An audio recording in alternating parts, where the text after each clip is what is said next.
Hello, this is Father Daniel Kim, Maryknoll Missioner, and welcome to our daily Gospel reading and reflection. Today's Gospel reading is according to St. Luke, chapter 6, verses 6 to 11. On a certain Sabbath, Jesus went into the synagogue and taught, and there was a man there whose right hand was withered.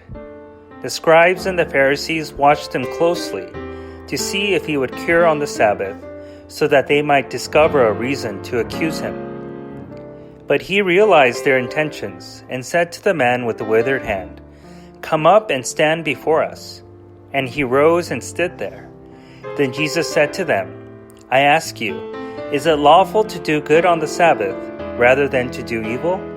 To save life rather than to destroy it?" Looking around at them all, he said to him, "Stretch out your hand." He did so, and his hand was restored. But they became enraged and discussed together what they might do to Jesus. The Gospel of the Lord. Praise to you, O Lord Jesus Christ. What carries more weight, for an action to be law-abiding or life-preserving?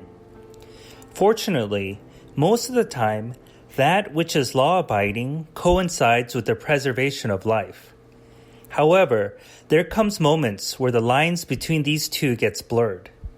Such in today's gospel, where Jesus apparently violated the laws of the Sabbath to cure an illness, much to the objections of the scribes and Pharisees.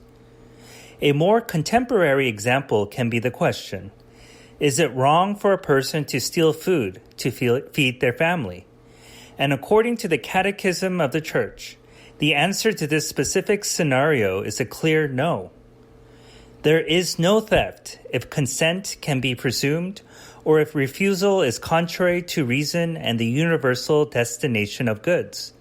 This is the case in obvious and urgent necessity when the only way to provide for immediate, essential needs is to put at one's disposal and the use of the property of others. Catechisms of the Catholic Church, paragraph 2408. And although the scribes and Pharisees were lawfully correct, their intentions and application of the law couldn't be further from upholding what God desires for all of humankind, which is life and love of our fellow brothers and sisters, which all the laws needs to be based on. Although scrupulosity and legalism might give the illusion of clarity and correctness, being completely beholden to this practice without love and compassion can lead to more atrocities than justice, which sadly many horrible events even in the past century can attest to. So let us always keep close love and compassion as the guiding principles of not only our actions, but the formulations of our legal systems. Thank you for listening to today's Gospel reading and reflection. Please be sure to tune in again tomorrow. Have a blessed and life-giving day. If you enjoyed today's gospel reading and reflection, please make sure that you subscribe wherever you're listening to podcasts. Also, if you know somebody who may find value in today's reading, please make sure that you share it with them.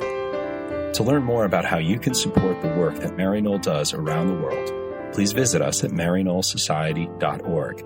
And if you're interested in subscribing to our online magazine, please feel free to visit us at maryknollmagazine.org.